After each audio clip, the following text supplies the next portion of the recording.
Hello everyone, welcome to my YouTube channel anti net classes. Guys, कैसे हो आप सब? आई होप आप सब बहुत अच्छे हैं। तो इस वीडियो में मैं आपके साथ शेयर करूंगी फैक्टर्स इफेक्टिंग टीचिंग। तो कौन कौन से फैक्टर्स हैं जो टीचिंग को इफेक्ट करते हैं, तो इसी टॉपिक के बारे में आज हम डिस्कस करेंगे। तो प्रीवियस वीडियो में हम लोगों ने डिस्कस किया है टीचिंग का कॉन्सेप्ट, टीचिंग के characteristics, formal teaching, informal teaching, learner centre approach और इंस्ट्रक्टर सेंटर अप्रोच, टीचिंग के जो डिफरेंट लेवल्स हैं, मेमोरी लेवल, अंडरस्टैंडिंग लेवल और रिफ्लेक्टिव लेवल, इनके बारे में डिस्कस किया है। और टीचिंग के लिए जो बेसिक रिक्वायरमेंट है वो डिस्कस कर लिया है। और टीचिंग जो मेथड है, इंडक्टिव मेथड और डिडक्टिव मेथड, उनको भी हमने डिस्कस कर लिया है। तो अगर आपने वो वीडियो आपने नहीं देखा तो प्लीज़ चैनल पर जाके प्लेलिस्ट में जाके आप चेक कर लीजिए और उस वीडियो को भी देख लीजिए। और इस वीडियो को भी पूरा देखिए। वीडियो आपको अच्छा लगता है तो वीडियो को लाइक भी कीजिए। और ये सभी के नोट्स आपको अगर चाहिए पेपर 1 के, तो आप मुझे टेलीग्राम ग्रुप पर ज्वाइन कर लीजिए। वहाँ पे आपको पूरे नोट्स मिल जाएंगे इसके पीडीएफ फॉर्म में। तो टेलीग्राम ग्रुप को ज्वाइन करने के लिए मैंने उसका जो लिंक है उसको डिस्क्रिप्शन बॉक्स में दे दिया है, तो वहाँ से जाके आप चेक कर सकते हो। ठीक है, तो टीचिंग को कौन कौन से फैक्टर्स इफेक्ट करते हैं, मीन जब आप टीचिंग करते हैं तो कौन कौन से फैक्टर्स को ध्यान में रखना पड़ता है, कौन कौन से फैक्टर्स टीचिंग के ऊपर इफेक्ट डालते हैं। ठीक है, तो देख लेते हैं उनको कौन कौन से हैं, वन बाय वन उसको डिस्कस करते चलते हैं। फर्स्ट वन है credential and qualifications of the teacher. तो जो टीचर की क्वालिफिकेशन है वो भी आपके टीचिंग को इफेक्ट करती है। ठीक है, देखिए क्वालिफिकेशन जो है वो मैटर करती है much as the professional training. ठीक है, a teacher who has a higher degree apparently will have a better knowledge of the subject. Someone who has a secure professional training like B.Ed, M.Ed, M.Phil, PhD, etc. will be able to yield better learning outcomes in the student than someone who has not been professionally trained. Means qualification भी आपका एक बहुत महत्वपूर्ण जो है वो एक role play करती है। कि देखिए किसी के पास B.Ed, M.Ed, PhD या M.Phil जैसी डिग्री होगी तो वो बेटर वे में आपको जो है वो लर्निंग आउटकम्स लाने में एबल रहेगा वो। ठीक है, तो अगर किसी के पास क्वालिफिकेशन नहीं होगी तो फिर वो उतने अच्छे से टीचिंग नहीं कर पाएगा। उसको खुद ही नॉलेज नहीं होगा, खुद ही पता नहीं होगा, तो वो क्या टीचिंग करेगा। ठीक है, तो उसको जो ट्रेन टीचर होते हैं वो ज़्यादा बेटर तरीके से आपको टीचिंग कर सकते हैं। यस, सेकेंड वन है टीचर स्टूडेंट रिलेशनशिप। देखिए टीचर और स्टूडेंट का रिलेशनशिप जो है वो भी काफ़ी अच्छा रोल प्ले करता है। क्योंकि जो टीचर है, एक अच्छा टीचर है, वो हमेशा से जो स्टूडेंट्स हैं उनको हमेशा से रेस्पेक्ट करते हैं। उनके सोशल, उनके कल्चर, उनके इकोनॉमिक बैकग्राउंड, उनके जो भी इंटेलेक्चुअल उनकी क्यूरियसिटीज़ होती हैं, जो उनको क्वेरीज रहते हैं, जो उनके क्वेश्चन रहते हैं, उनको वो सॉल्व करते हैं ताकि वो अच्छे सिटीज़न बन सकें और उनमें जो मोरालिटी है उनकी सेंस को भी वहाँ पे डेवलप किए जा सके। तो to get the content of knowledge across one's learner, the teacher must be able to connect with them. ठीक है, तो किसी से नॉलेज आपको प्रोवाइड करवाना है या उससे कुछ नॉलेज लेना है तो आपको सबसे पहले उसके साथ कनेक्ट होना बहुत ज़रूरी है। There should be a culture of dialogue for the making teacher instruction interesting and engaging. तो यहाँ पे एक जो टीचिंग है उसको इंटरेस्टिंग और एंगेजिंग बनाने के लिए एक कल्चर रहता है। ठीक है, ताकि जो टीचर है वो स्टूडेंट्स को एंगेज रख सके, काफ़ी टीचिंग जो है वो इंटरेस्टिंग रह सके। The teacher who is only relies on lecture method fails to grab attention and appreciation from the learners. ठीक है, जो टीचर सिर्फ लेक्चर मेथड्स के ऊपर ही ध्यान देते, जस्ट लेक्चर दे के चले जाएंगे, वो आके क्लासरूम में आके आपसे पूछते नहीं है कि लास्ट लेक्चर में हमने क्या पढ़ा है या आपने कितना आपको समझ में आया है, आपसे वो क्वेश्चनिंग नहीं करते हैं, तो वो जो है वो स्टूडेंट की अटेंशन या फिर उनकी एप्रिशिएशन को जो है वो नहीं ग्रैब कर पाते हैं, वो उस चीज़ में वो फेल हो जाते हैं। और जो ऐसे सिनेरियो में टीचर हैं जो वो काफ़ी उनको सफ़र करना पड़ता है।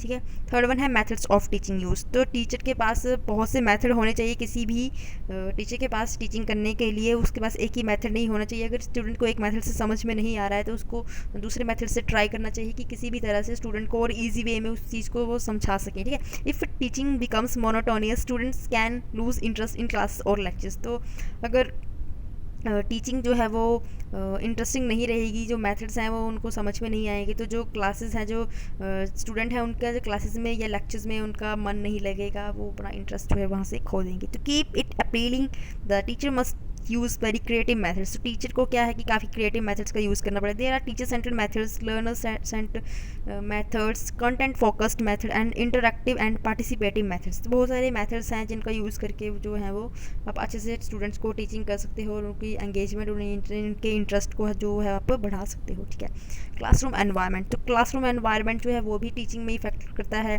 देखिए, क्लासरूम एनवायरनमेंट में आपके फिजिकल और सोशल फैक्टर्स आ जाते हैं। अगर क्लासरूम का एनवायरनमेंट, फॉर एग्जांपल क्लासरूम में काफ़ी नॉइज़ है, पढ़ाई का माहौल नहीं है, तो वहाँ पे लर्निंग होना बहुत नामुमकिन है। आवाज़ें आ रही है, वहाँ से शोर शराबा हो रहा है, बच्चे डेस्क पीट रहे हैं, ठीक है, तो वैसे में पढ़ाई होना काफ़ी टफ रहता है। तो क्लासरूम का जो एनवायरनमेंट है वो भी बहुत ज़्यादा इफेक्ट करता है। तो जो फिज़िकल जो इंफ्रास्ट्रक्चर रहता है, जैसे furniture, building, library facilities, laboratories, teaching aids, light, cleanness, ये सब फैक्टर्स जो है वो भी इफेक्ट करते हैं। जबकि सोशल इफेक्ट्स जो होते हैं, जो रिलेशनशिप होते हैं, जो भी टीचर के उनके स्टेक होल्डर्स के साथ वो अच्छे होने चाहिए। जैसे टीचर का मैनेजमेंट के साथ है, स्टूडेंट का टीचर के साथ है, टीचर का उनके पेरेंट्स के साथ रिलेशनशिप है, या स्टूडेंट का स्टूडेंट के साथ जो भी रिलेशनशिप है वो एक हेल्दी रिलेशनशिप होना चाहिए। मीन्स अगर आप टीचर से ही झगड़े कर रहे हैं, ये टीचर का मैनेजमेंट के साथ नहीं सिस्टम नहीं बन पा रहा है, तो उसमें क्या उस एनवायरनमेंट में क्या होगा कि जो टीचिंग है वो उतने अच्छे से नहीं हो पाएगी, वो उस चीज़ को नेगेटिवली इफेक्ट करेगी। A teacher should have a capacity to for conflict resolutions. Means जो भी कॉन्फ्लिक्ट हो रहे हैं, तो जो टीचर है उसके पास एबिलिटी होनी चाहिए कि उन जो कॉन्फ्लिक्ट है उनको सोल्यूशन उनकी जो कर सके, उनको क्लियर कर सके। Clear and stable communication between these stakeholders is necessary. Such factors also effect the quality of teaching. Means जो स्टेक होल्डर्स हैं उनके साथ उसकी जो कम्युनिकेशन स्किल है एकदम क्लियर होनी चाहिए, स्टेबल होनी चाहिए। ठीक है, तो ये फैक्टर जो है वो टीचर की क्वालिटी को, टीचिंग की क्वालिटी को इफेक्ट करते हैं। स्किल्स ऑफ अ टीचर्स, जो टीचर की स्किल है, उसकी जो सेट ऑफ एबिलिटीज़ हैं वो भी जो है वो हमारी टीचिंग को इफ़ेक्ट करते हैं। ठीक है, तो जो स्किल्स हैं उसमें आपकी कम्युनिकेशन स्किल बहुत अच्छी होनी चाहिए, interpersonal skills, soft skills, computer skills and so on. बहुत सारी स्किल्स जो भी हैं वो टीचर की स्किल्स जो हैं वो अच्छी होनी चाहिए। Teacher who has a flair to for learning new and varied skills can maximise learning outcomes in various situation. तो ये कहा जाता है कि एक अच्छा टीचर वही होता है जो बहुत अच्छा लर्नर होता है, जो हमेशा लर्न करता रहता है, वो अच्छे से आपको पढ़ा सकते हैं। मीन्स कहते हैं ना, लर्निंग नेवर एंड्स, लर्निंग कभी ख़त्म नहीं होती है। आपको एक अच्छा टीचर बनना है तो आपको उसके लिए एक बहुत अच्छा लर्नर भी बनना पड़ेगा। ठीक है, तो जो टीचर हमेशा कुछ नया सीखने की कोशिश करता रहता है, कुछ नई नई स्किल्स को सीखता रहता है, तो उससे क्या होता है कि जो लर्निंग की जो आउटकम्स हैं वो मैक्सिमाइज होने की संभावना रहती है। Teacher should continuously engage themselves in attending conferences and seminars to learn new skills. तो टीचर को क्या करना चाहिए कि कॉन्टीन्यूसली जो है वो कॉन्फ्रेंसेस को अटेंड करना चाहिए, जो न्यू स्किल्स को लर्न करने के लिए उसको सेमिनार वगैरह अटेंड करने चाहिए, ताकि वो वहाँ पे एंगेज रह सके और नई स्किल्स को जो है वो सीख सके। उसके बाद आता है इंस्टीट्यूशनल पॉलिसीज़। तो जो school one is a school teacher or college teacher. Administrative policies of the institution also affect the teaching process. जो policies है institution की वो भी काफ़ी इफेक्ट करती हैं। The teacher may want to teach beyond classroom instruction, but policies of the educational institutions can limit such motivation. Means teacher जो है वो क्लासरूम इंस्ट्रक्शन से बाहर जाके कई बार क्या है वो उसको पढ़ाना पड़ता है, बट जो एजुकेशनल इंस्टीट्यूशन की जो पॉलिसीज़ होती हैं वो उसको रोक देती है।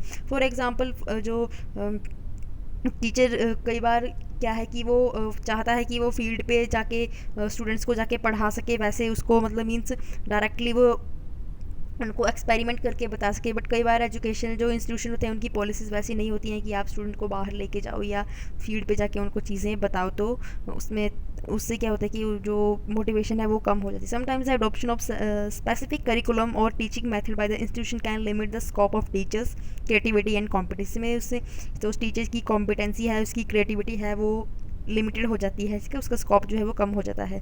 They are made to stick to the prescribed content, curriculum and methods. तो जो उनके जो भी कंटेंट और मेथड्स जो हैं प्रिस्क्राइब्ड हैं, पहले से ही बताए गए हैं, उन्हीं के ऊपर उनको स्टिक रहना पड़ता है, वो उसके बाहर जाके काम नहीं कर सकते। रिवॉर्ड्स, तो टीचिंग जो है वो स्पेशलाइज स्किल है और art as well as science भी है। तो टीचर्स को जो है वो कई बार उस तरीके का रेम्यूनरेशन नहीं मिल पाता है जिस तरीके से वो स्टूडेंट को पढ़ा रहे हैं, बट उनको उस टाइप का, उस लेवल का उनको रेम्यूनरेशन नहीं मिलता, उस टाइप के रिवार्ड्स नहीं मिलते हैं, तो वो चीज़ उनको डिमोटिवेट करती है।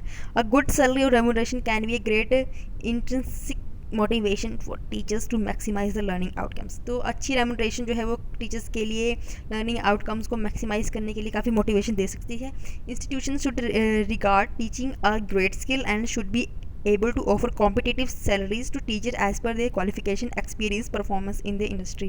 मीन्स जो इंस्टीट्यूशन है उनको क्या करना चाहिए कि जो टीचिंग को कॉम्पिटिटिव सैलरीज दी जानी चाहिए टीचर को। मीन्स जो अच्छा पढ़ाएगा उसको अच्छी सैलरी दी जाएगी, और जिसकी परफॉर्मेंस अच्छी नहीं होगी तो उसको दूसरे की अपेक्षा थोड़ी कम सैलरी दी जानी चाहिए, और उसकी क्वालिफिकेशन, उसके एक्सपीरियंस, परफॉर्मेंस के हिसाब से उसको रिवार्ड दिए जाने चाहिए। तो ये सब चीज़ें जो है वो टीचिंग को इफेक्ट करती हैं। तो आई होप आपको समझ में आया होगा। तो thanks for watching, bye bye, next video में मिलते हैं।